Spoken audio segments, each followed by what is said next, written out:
Welcome to another episode of Don't Waste the Chaos. I'm your host, Kerri Roberts, and you know I always get excited to have guests on the show, but today I'm especially fired up. I'm joined by someone who is deeply intuitive, grounded in her wisdom, and brings such a peaceful authority to every space she enters.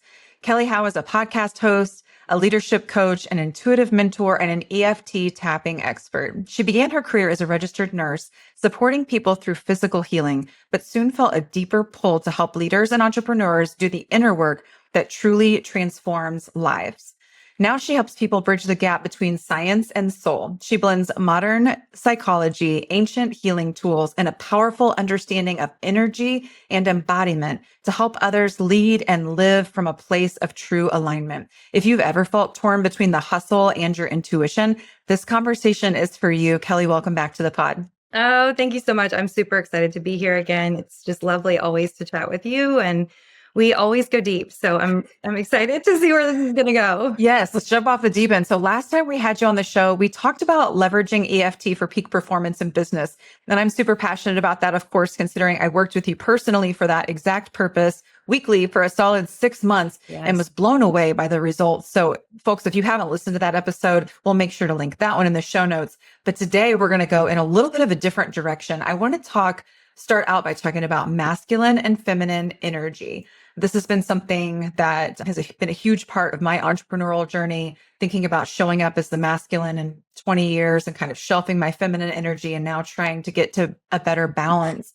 So I've been researching it and I can't wait to hear what you have to say about it. So how would you say that balance of hustle and surrender impact the success of the manifestation practice? It's such a beautiful and layered question. And I love that we're talking about this because I think that truly this is what everyone is doing right now, no matter what gender you are. Every single human on the planet, no matter what you call yourself or however you identify, has both masculine and feminine aspects to themselves. And I think what the world is doing right now and what each individual is doing is learning how to balance the masculine and the feminine and not fall too deeply into either one, because neither one is better or worse and neither one is stronger or weaker. It's just that we tend to culturally sort of, in our roles in our family, men and women fall into assumed roles that have been programmed into us for, millennia, right? So masculine energy is typically very goal oriented. It's like go, go, go, hustle, grind. There's a little more force to it. Now, of course, there's a divine masculine where you embody power and instead of force, right? But masculine energy is more extroverted. And then we move into feminine energy, which is way more of an intuitive, creative flow state, not pushing. It's more of a surrender. It's more of a letting the universe show you where you're supposed to make that next step, right? So you can see how if you lean one way or the other, your business, your leadership can quickly become out of balance. Because if we lean too far into the feminine and don't come up with, goals, if we don't have a game plan, if we don't ever lean into strategy, we can just kind of get stuck in nurturing perhaps our team, which is a wonderful thing, but we can kind of like spin our wheels and never move forward towards that dream that we truly have inside because we're just leaning too far into the feminine. And you really need to balance that with the masculine where it's like, okay, I need to have an organized game plan. I need to know how to take steps forward, know that that's my goal is to move forward. And, I really help people tune into their unique design to who they came here to be, to remember who they really are, to find out like where those aspects are being called forth inside of them. What is their soul like really wanting to express that they're not leaning into? And so, of course, I kind of attract the extremes. I do attract the people that are very intuitive, very feminine led, very nurturing, wonderful, like big open-hearted people, but they're not creating the business that they want. They're not making the money that they want because they're really lacking in taking the steps in the strategy, right? And so I help them do the nervous system work to work through like, why is the fear coming up? What are the belief systems that you have that are holding you in place that says that I'm not worthy of taking these steps, or I'm not allowed to take these steps, or it's not okay to take these steps? And then I track the other extreme as well. And of course, everything in between, but just to kind of like show people what this looks like, I attract people that are like very goal oriented, high achieving women that have every award on their shelf. They can check anything off their list. When they set a goal, they can move forward and they can go, go, go, go, go. They're also very, very intuitive, but they don't know how to leave space for that intuition to come through. So when they come to me, they're feeling exhausted and burned out. And even if they're not like burned out in the sense where they're tired or, in that kind of exhaustion, there's a deeper calling that there's something missing and they can't quite put their finger on what that is. And that's that feminine leadership.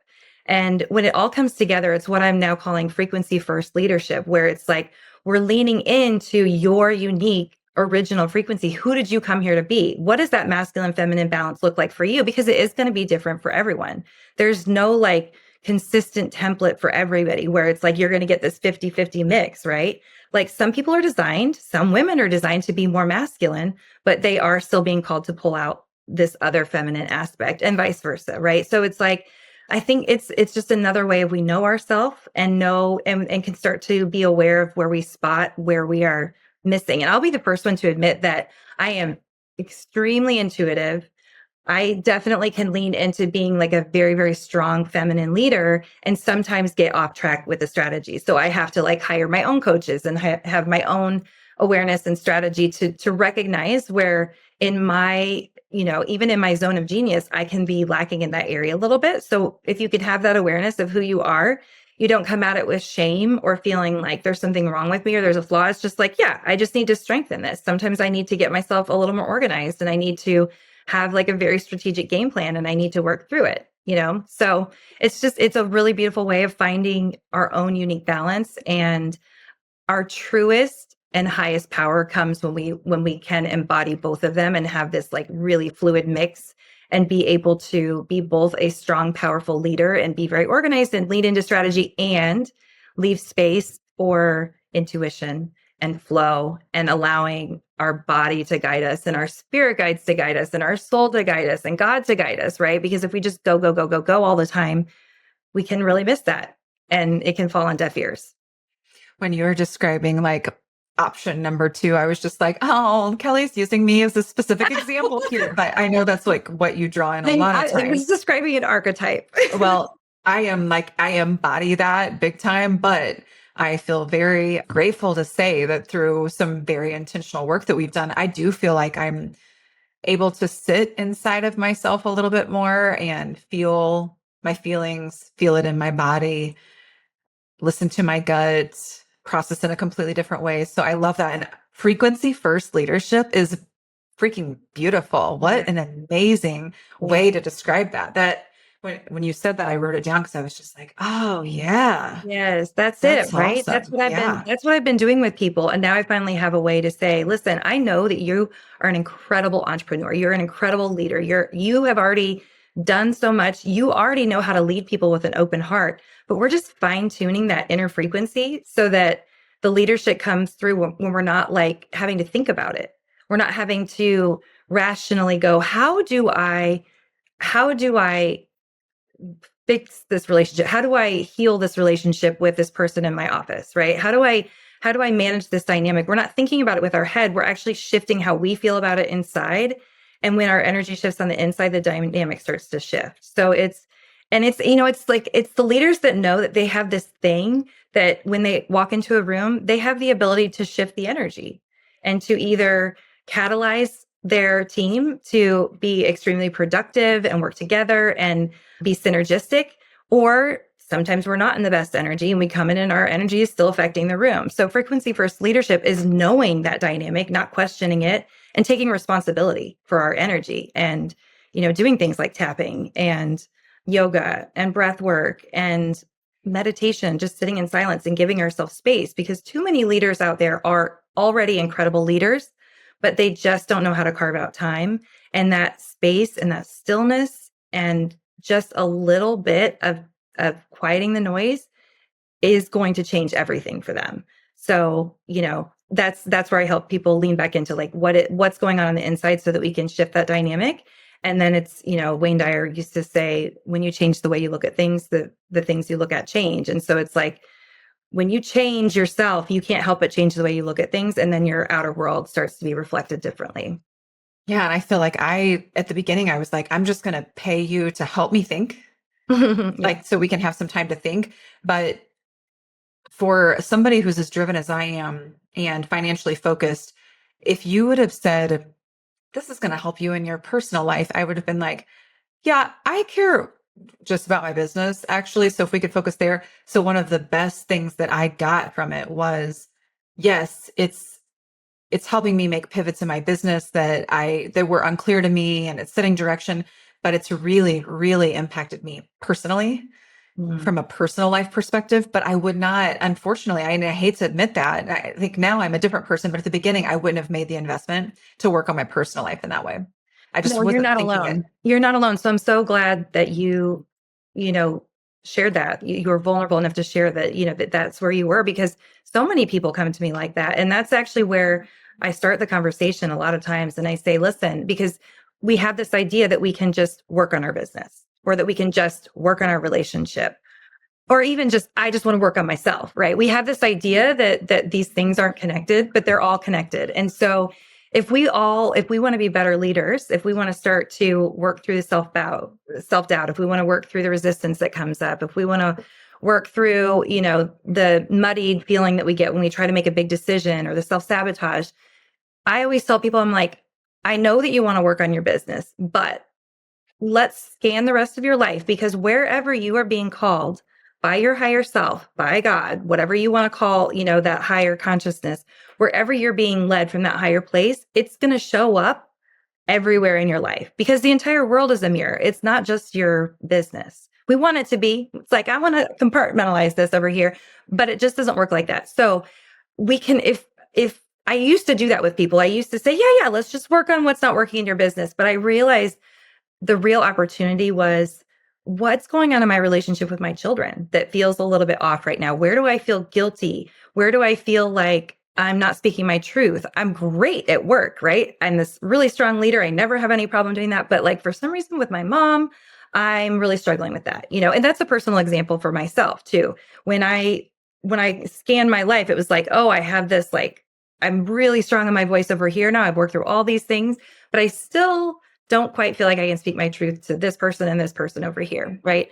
So because it's all 360, we can't compartmentalize it as much as we want to. And so I usually have that conversation with people up front. And, and honestly, the people that I attract now, they understand that. It's not like, it's not surprising if I can sit there and say, do you see why this kind of makes sense? And they're like, oh yeah, because, we really start to look at what's glitchy, because again, that is the universe showing you where you're being called to be a stronger person, a stronger leader, to find more of yourself, to come back to yourself. It's through the challenges that those things show up. So if we skip over the things in our day-to-day life outside of business, a lot of times there's solid gold in there. And that's where we're being called to be stronger leaders, more intuitive leaders.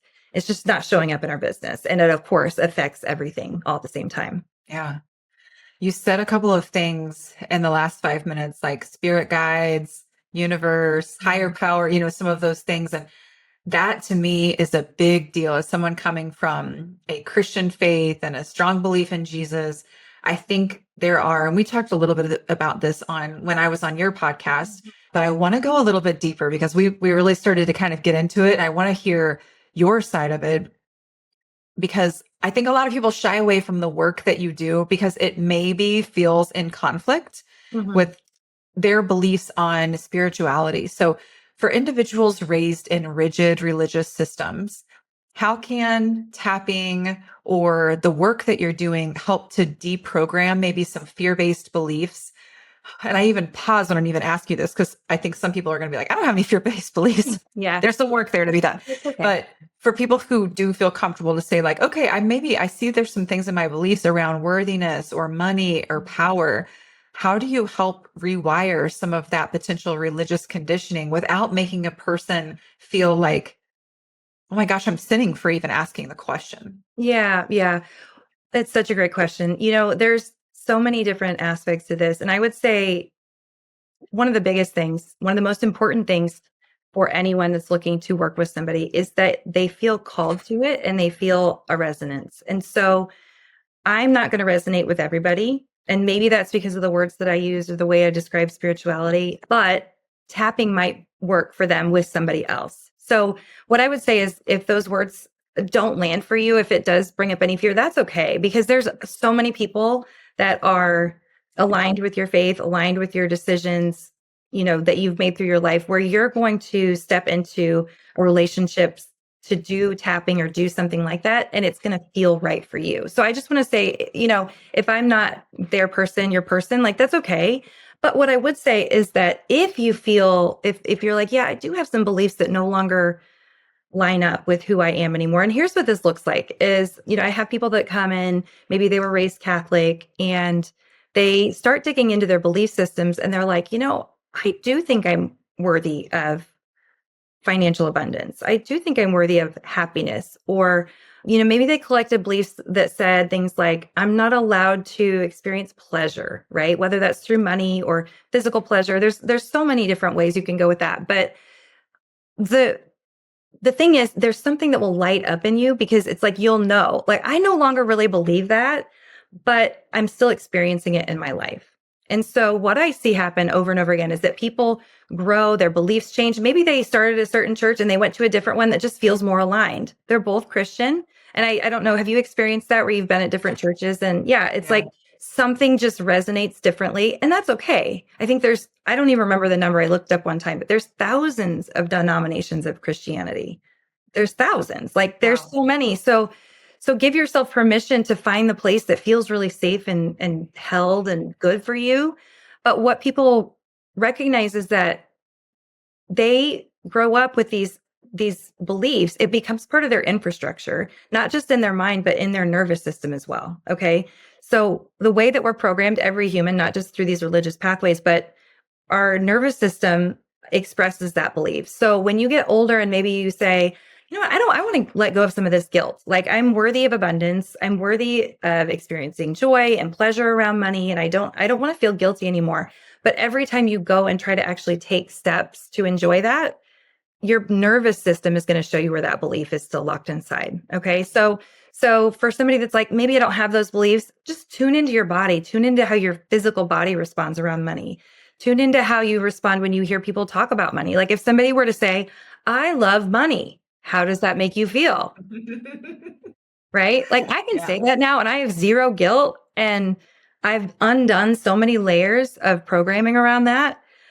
But if I had said that 10 years ago, I probably couldn't have even gotten that out of my throat. Like, I would have tried to say it in my throat, would have been like, no, that's so gross, right? There was so much judgment wrapped around it and so many layers of beliefs, right? So when we start doing so much personal development work, and most of the people that come to me have already really been digging into themselves. They've read all the books, they've listened to the podcasts, they've maybe been in therapy, they're spiritual, they've been going to church, or they've been, on their own spiritual path.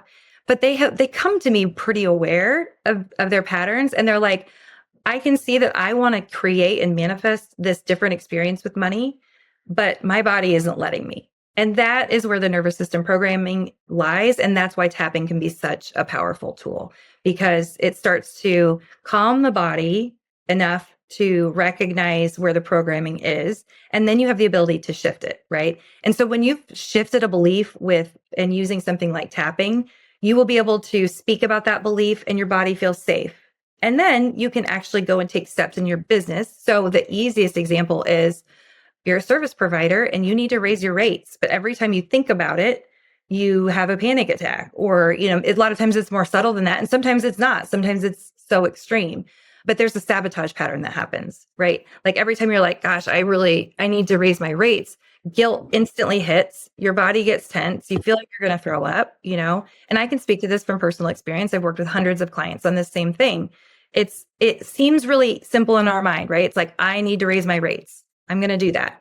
But the body is where those belief systems are hanging out, and they will show you that they're there. And so when people take steps to try to do that, it's awfully very disorienting. If it's not such an obvious anxiety attack, sometimes thoughts will instantly creep in to reroute you, right? And be like, oh, I don't need to do that. That's not important. I need to go clean my closet instead. Like, I'm going to go. That's our mind saying, nope, we're not going there. I'm not going to do that. That's not okay. That's not safe. I would be judged in my church.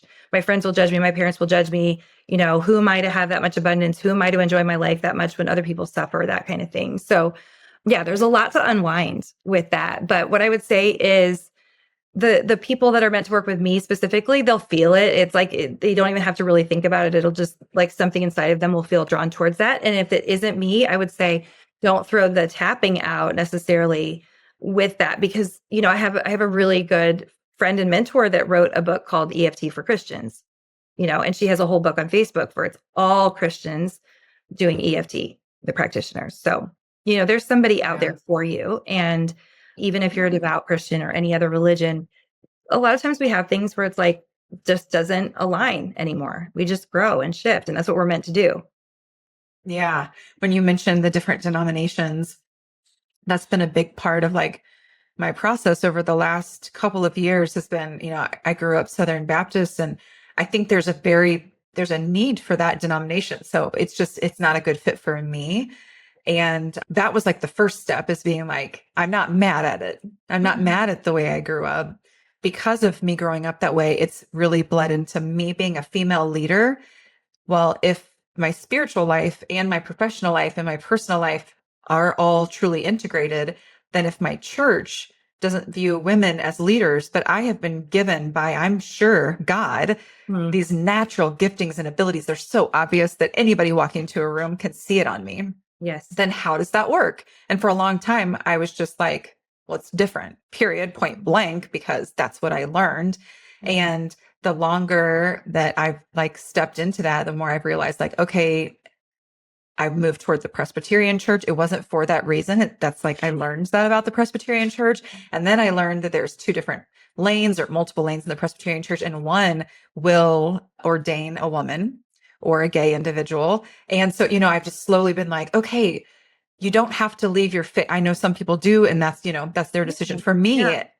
I have no need or desire to step away from my faith, but what I do need to find is what aligns with the person that God created me to be. Yeah. And that's not me taking the easy way out, even though my original belief system would kind of push me toward that thought process. Mhm. It's not the easy way out. It's truly just finding the way that I was made and then living inside of that in alignment. And it feels so good, but it doesn't mean it's not going to be in conflict with maybe my family or like my family of origin or any of that, because it just is. I mean, that's the way I was raised. So yeah, I just wanted to give that example because I feel like some people are like, oh, are we talking about leaving faith? And it's like, no, No, it doesn't no. have to be. I mean, some people will, like you said, some Yes. people will go on that journey, and some people will just be able to find something else that feels more resonant and feels like home to them, and that's really what it's all about. Coming back to the feminine leadership and that intuitive aspect, I think that so many people, maybe everyone, that's what we're learning how to do, is how do I have my own relationship with God outside of, because I would say the rules and the things that the step-by-step thing, that's kind of a masculine leadership, right? And the feminine is tuning in and saying like, how does this make me feel? What do I really believe? And not the little me, like the higher self me that is Yeah. connected to God. And I do always like to remind when we go into these deep conversations, not remind, but just say, we've had such beautiful conversations about this. I may use the word universe, but that is a word that I use interchangeably with God. And to me, it's just that higher creator, that higher source, it.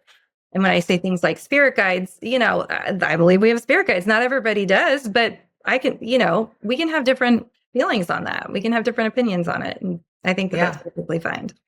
And also, it would be, to me, and not to be catty, but it would be ironic if a person of Christian faith wouldn't believe in a spirit guide if we just called it an angel.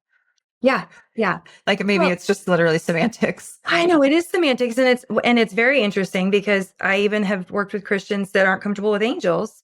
And like I said, there's so many different denominations, Yeah. there's so many different facets, and this is what the world is supposed to be, right? Full Good point. spectrum, fractal universe, all these different nuances and all these different people where they're going to fit in different places. So I would just say, find what fits, and 100% you can find an EFT practitioner that works inside of whatever that is for you. Yeah. Well, you've mentioned money a few times, and I feel like most people are going to be excited about thinking about maybe unlocking something inside of themselves that would help them get more financially. So let's talk about how to overcome financial blocks in entrepreneurship and in business in general. So money mindset plays such a big role in business growth. What are some of the common subconscious blocks that you see around money that can be released? Yeah, I mean, to boil it down, I think that the biggest one that I see is, if I want more, that means I'm a bad person. I mean, that sounds like very blunt and kind of not deep, but when it comes down to it, whether it's raising rates or allowing yourself to have a more, lavish home or going on that luxury vacation, when it comes down to it, it's like, if I allow myself to be that person, am I a bad person? So we have to look at, where did these beliefs come from? What did my parents say to me when I was growing up that imprinted that belief inside of me? What did I learn at church that gave me this idea that somehow that's not okay? And going back to what I mentioned earlier, is that those beliefs that you're bad or wrong for wanting more show up at a nervous system level. And so the way you'll see this working in people, if they never do the nervous system work, people can, it can go two ways. Either they'll keep themselves from calling in more abundance, experiencing more abundance. They can self-sabotage in a million different ways, or they will work and work and work and collect abundance, but continue to feel guilty and anxious about it. So they're not shifting their relationship with money, which is really what I like to do with people. I do help them, yes, manifest more and experience more money in their business. But what we first look at is, what is your relationship with money? Like, how often are you obsessively thinking about how much is in your bank account? Are you afraid to look at your bank account?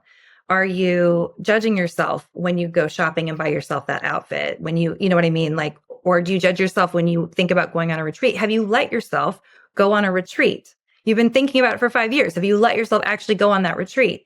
These are the ways we start to look, and we start to shift our relationship with money, because it is just, it's part of our physical world. We need it. We need to have a good relationship with it. It's like any person in the world. If we don't have a good relationship with them, just creates stress. And, on a really grounded level, when we experience stress, it takes away from our creativity. It takes away from our ability to communicate. It steals our energy. It steals our vitality.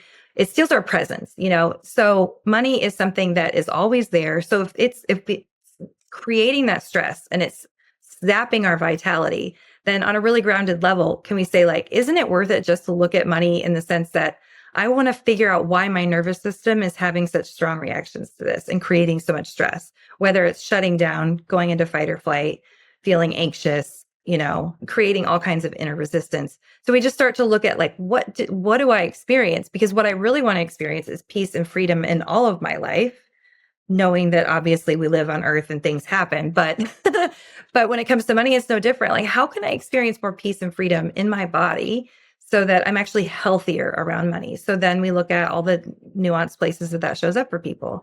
And it is different for everyone. Some people are really comfortable going on vacation, but when it comes to, like, having a savings account, for whatever reason, they just cannot put their money in there. There's trauma around it. There's beliefs around it. So it's really, really just like a unique imprint that we all have.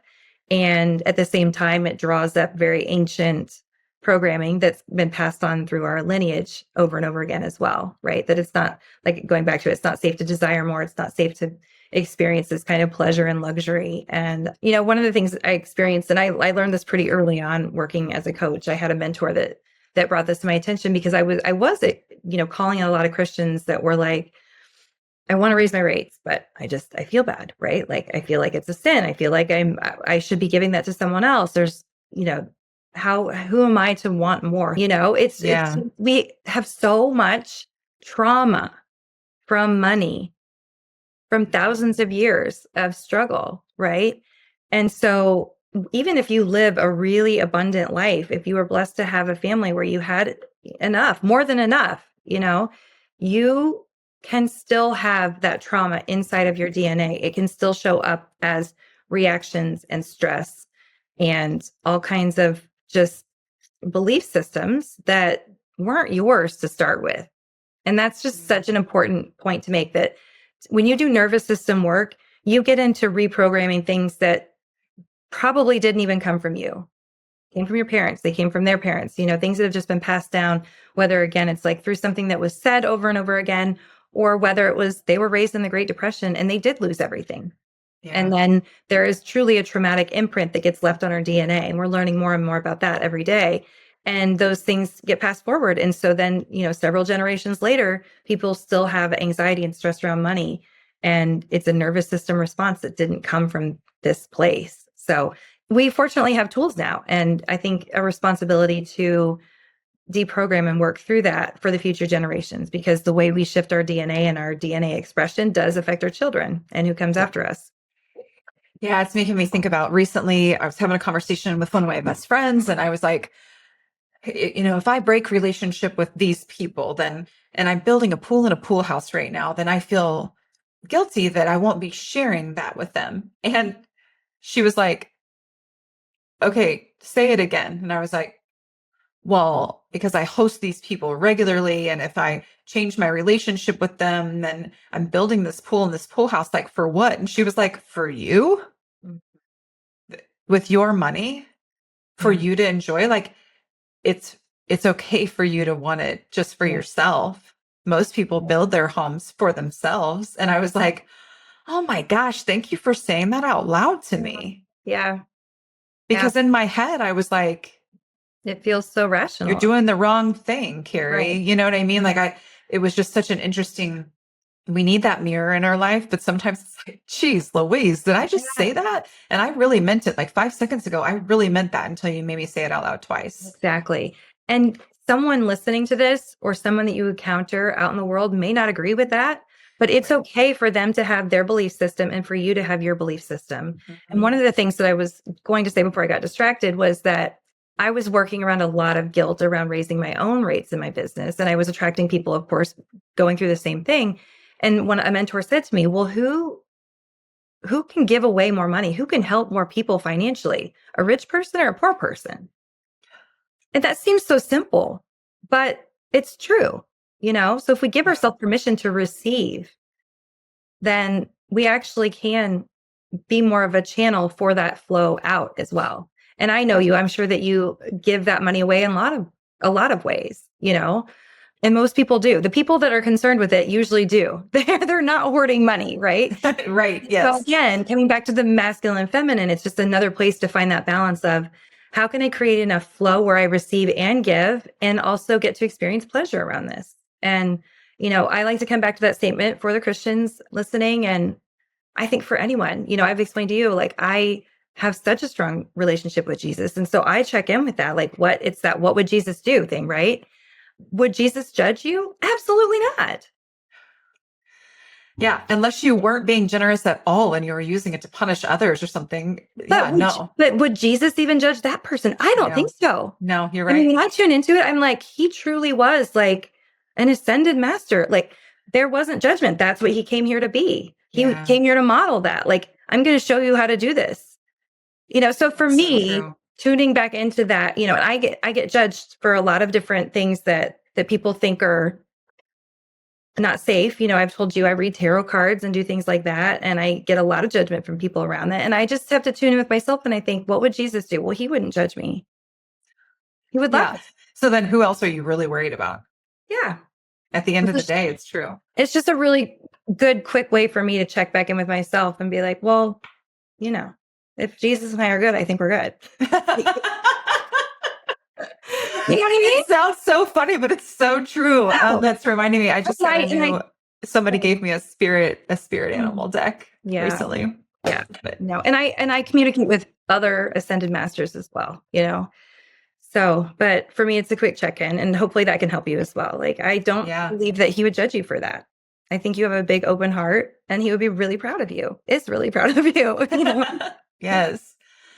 Well, let's talk a little bit about, we'll kind of close on this question. Let's talk about misalignment, because I feel like we're talking around this subject already.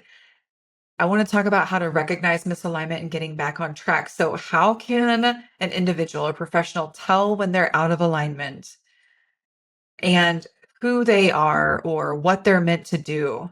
And then what steps do they take to realign? Like, how do they get clarity in that space? Yeah, it's such an important question. I mean, we've all been there. It's a big topic. We will be there over and over again, because that's what this life is all about, is like refining and coming back to our inner truth. So I think that there's so many different pieces of this. I use a system called human design, and I think that is a really beautiful way to help people see a reflection of themselves.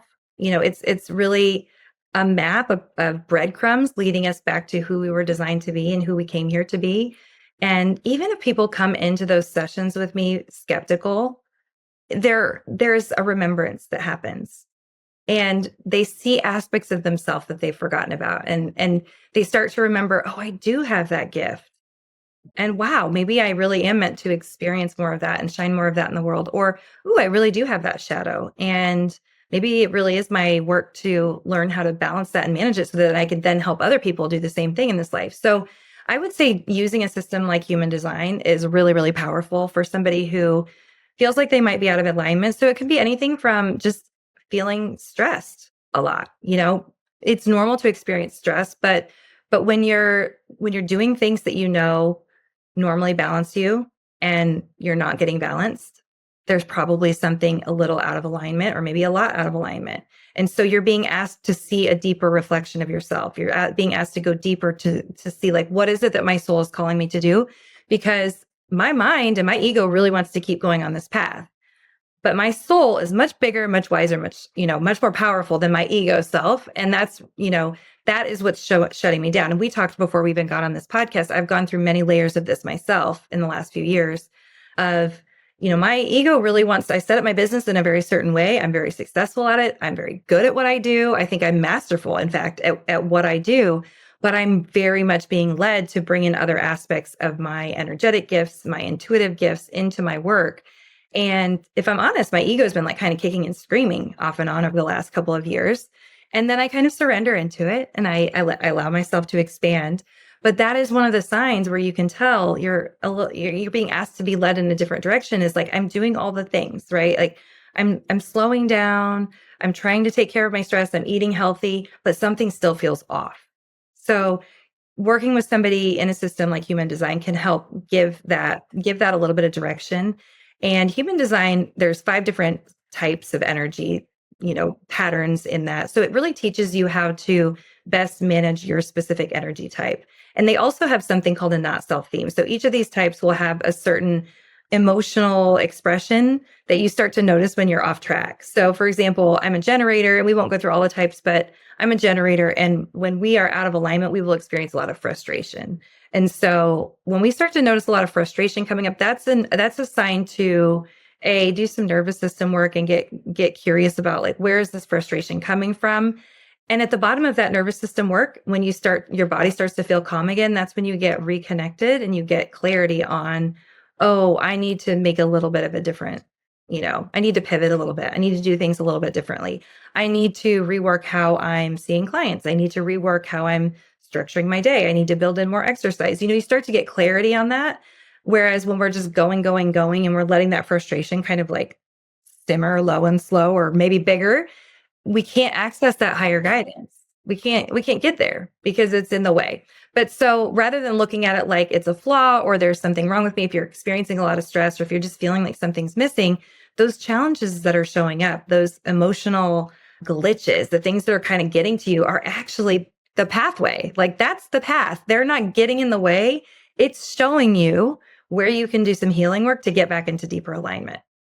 Right? Isn't that powerful to not look at it and be like, oh, like, that's so annoying. And instead to be like, okay, yeah, it is annoying, but what do I need to reclaim in this? What is this going to show me about myself so that now I can step more wholly into my power? And that's really what it comes down to with these different things that feel like they're pulling us off track, is really they're just calls to pull us back into our wholeness so that we can be frequency first leaders and not be, a fragmented leader that's showing up one way over here and then showing up another way over here, that we can truly be embodied and whole and in our masculine and feminine and get to be all of it and be extremely loving and giving, and also sometimes be a little bit selfish because we need time to ourselves to get still and get quiet. And sometimes that means saying no to people, right?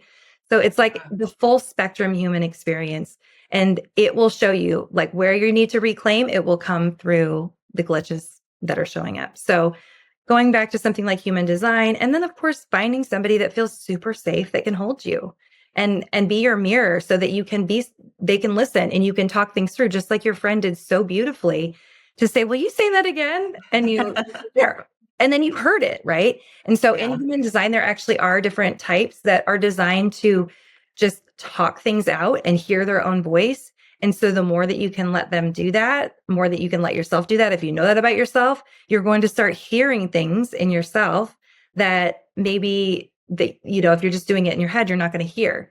And that was actually one of my first experiences with really recognizing the power of human design. I had a client who just wasn't processing in the way that I thought people should, because I kind of was like, well, everybody does this in the same way. This was a long time ago.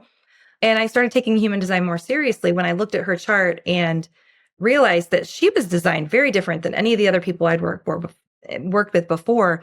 And her way of processing wasn't emotional. I'm very emotional. I have emotional centers defined in my chart. And instead, she was a verbal processor. Like, she's just designed to like word vomit everything that's going on inside. And it was my job not to try to like fix her, but to just hold space. Right. And so the nervous system work for her was important, but it was different. It wasn't the same emotional processing that happens with some people. So as somebody who does work as a guide for people, it was just wildly helpful to help them get back into alignment and to help them find out, like, this is how I individually process emotions. Helps people understand how they intuitively connect with things. Some people are designed to have very quick flash knowings. Their intuition comes in. It's like they don't have, like, it just comes in like a flash, super fast. And other people process in their body. My intuition very much comes through a physical sensation. When I'm out of alignment, my body will tell me there will be something that does not feel right. Now, years and years of work, now I am getting that intuition that is coming in. But understanding that I process through my body first was like a huge step in allowing me to open up that awareness with recognizing when I was in conversation with somebody that I am actually feeling their emotions.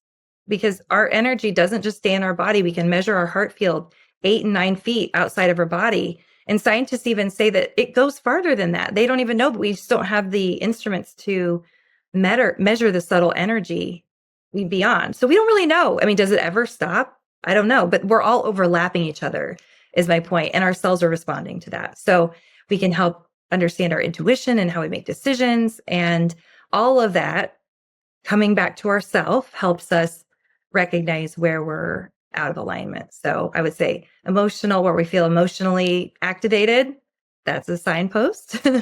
And using these systems to come back to that, and nervous system regulation to get that stillness and that clarity will help you come back to finding that alignment. So this is a really common thing that you hear people say, like, I'm trying to calm my central nervous system. This has become like trendy language. What can you actually do? Like, what can you actually do to get your central nervous system to be calm or centered or grounded? Yeah. Okay. So even outside of tapping, one of the fastest ways you can do this is to put your hand on your chest or on your belly or both, and to feel your own presence holding yourself, and to breathe and to say, I've got you and I'm safe. And to just repeat that over and over again. I'm safe. I am held. And when you feel and you allow yourself to actually feel the sensation of your hand pressing on your body, it will bring an awareness into your body. And when you sit there and breathe and continue to tell yourself you're safe, it will help your nervous system start to downshift. One of the ways that we get kind of wrapped up in our head is that our mind is like spinning these stories into the future, right? And so saying things like right here, right now, looking around the room, looking at the details of, I'm looking at my wood desk and I'm looking at all the little wood grains inside of it, brings me out of those stories in the future, brings me out of all the traumas that are trying to creep in from the past. And we go right here, right now, and look right here in this moment, I'm safe. So orienting ourselves in the present moment can help our nervous system downshift. Going outside and putting your feet on the earth and actually literally connecting with that grounding energy is a really fast way to remind your body that we are connected, because when we get stressed and we're just going, we tend to pull our energy and our awareness up out of our lower body and up into our head. And so we get very like head spinny. And a lot of times our body is having nervous system reactions. Maybe we're feeling really, really stressed, but we don't even really notice it because our head's spinning so much. And so putting your feet on the earth brings not only our awareness down, but it truly does. The earth is negatively charged and our head is positively charged. So it starts to actually circulate energy again and helps us ground with the earth energy. And then, of course, tapping, right? Like just recognizing I feel dysregulated. So I think that's the first thing too, is to start the conversation with like, what does that even mean to be dysregulated in our central nervous system? And that means that something doesn't feel right inside. I don't feel power, peace, and presence in my system. I feel anxious. I feel like edgy. I don't, my heart's racing, my palms are sweating. It's just like a subtle aspect of fight or flight, or maybe even freeze where we feel frozen. But either way, we don't feel fully grounded and present, right? So start to name your dysregulation and look at it. And then in the simplest way, you can learn the tapping points and just say, like, I feel stressed. I feel stressed. Naming it, putting awareness on it, tapping on these points on our body really starts to help bring awareness to that, but also starts to interrupt those signals inside of our body and shut down whatever that looping pattern is inside of us. So I'm not sure if I answered your question. Oh, so good. That's so good, because I feel like those are things kind of being thrown around right now on TikTok and on different areas. But I think if we don't really talk about what it means or what to do, it's like, now here we are just all being like, I'm dysregulated. Right. I don't feel connected, or it's like, what do you do with that? That might even just add to the stress. And you said something earlier that I think is just so huge. You were talking about how when you come up to an obstacle or a problem or resistance or conflict or whatever, this is one of the biggest things that I learned from you. And then you pointed me to the Gene Keys book, and just doing work on shadow and the dark and the heart and all of that stuff is something that I've always just tried to avoid. I'd rather just like barrel through in this other direction and act like this doesn't happen over here. And I loved when you were talking about like the good stuff is a lot of times through that pathway, through that portal, like doing the work, not like coming up against the resistance and being like, I want to take a left turn because I don't want to touch that. It's like, actually, that's teaching you something.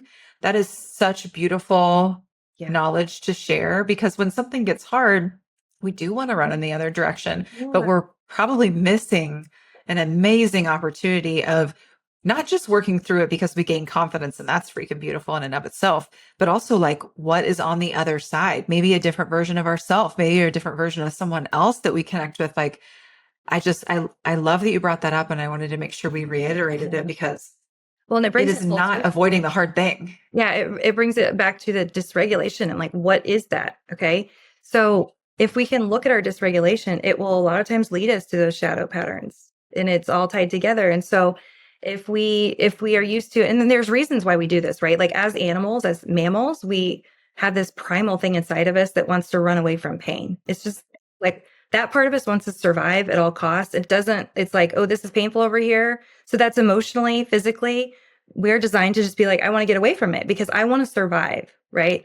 So we have to stop beating ourselves up for that. That's because that's part of our primal instinct. But then also culturally, right? Like our parents didn't have the tools that we have, or the information or the awareness around the importance of regulating your nervous system.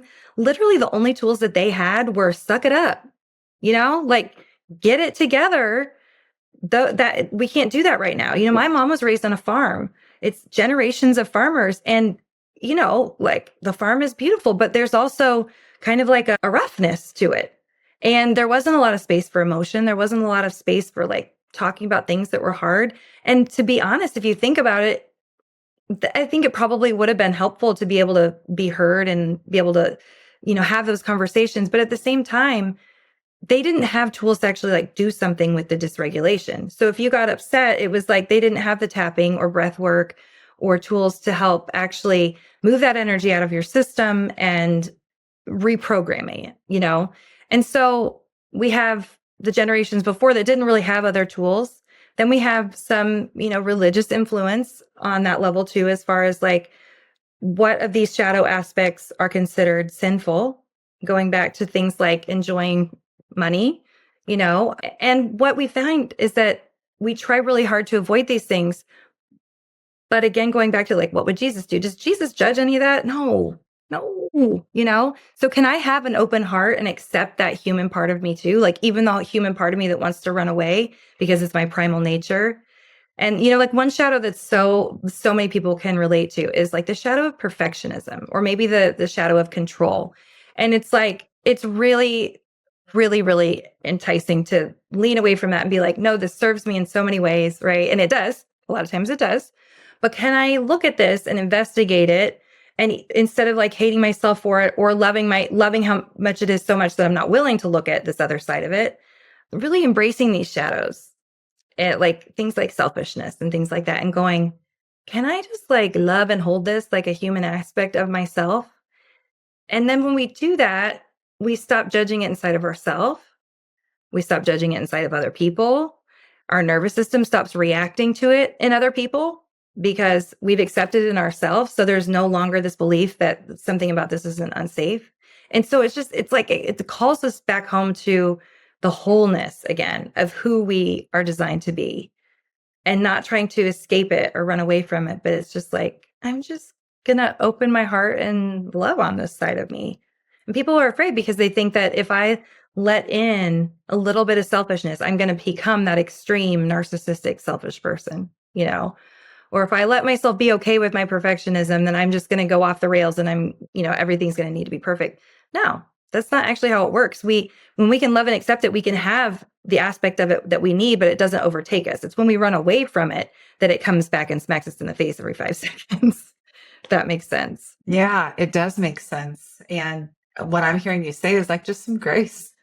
Yeah, Have some grace for exactly. yourself. Exactly. Yeah, gosh, Kelly, this has been so awesome. It's been good. I've loved this conversation and really just getting to chat with you in this season that you're in right now. It's coming through loud and clear, and I couldn't love it more. So how do people find you? Yeah, so I have a website, www.kellyhowe.co. I am in the process of redoing my entire website because I have been shifting and changing my work and who I am over the last few years drastically. So my website needs a major facelift. And so they can find me at that website, but just know that it will be changing in the next, like probably by mid-June, that new one will be online. So things will look a little different. It will reflect more of this conversation that we just had and not the person that I was 10 years ago when I first started my coaching business. It's just long overdue. If somebody if they're curious about working together one-on-one, I start people with something called a soul signature session. If they just want to put their toe in the water, that is kind of a light introduction to human design and gene keys. And I also do a channeled message with that now. And it's just a really great way to kind of allow us to get introduced, see if there is that resonance, see where that wants to go from there. If somebody's curious about doing more, deeply intensive work, I do have a 3 and 6 month program that I'm now calling The Return, which is a combination of intuitive messages, helping you tune into your own intuitive messages, human design, gene keys, nervous system work. And this conversation actually describes so beautifully what that looks like over that 3 or 6 months. And people can just email me at hello@kellyhowe.co and mention the podcast, and you can get $500 off your first month. And we'll start a conversation. I do a free consultation, of course, beforehand so that we can talk and see if it's a good fit. And, I always tell people, if you're thinking about it at all, give me a call because, we'll decide either way if it's a good conversation or a conversation that wants to go farther. But I always have ways to help you deepen your work, whether it's with me or with someone else. Sometimes I'm like, oh, I know who you need to work with. It's not me, but it's somebody else. Or I have the perfect book for you. This should be your next step, So if you feel that call at all, then definitely feel free to reach out and we'll get something set up. Okay, awesome. And I'll make sure that we link all of that in the show notes. And I really appreciate you giving our listeners that discount. I know that they're going to get a ton of value. I have every single time that I've connected with you. Folks, today was such a beautiful reminder that we don't need to muscle our way through growth. We need to tune in. We need to notice. We need to trust our design and heal the parts of us that were never broken, just maybe misunderstood. So I hope you're walking away from this episode with permission to breathe a little deeper and lead a little more freely. So don't waste the chaos, embrace it. Until next time.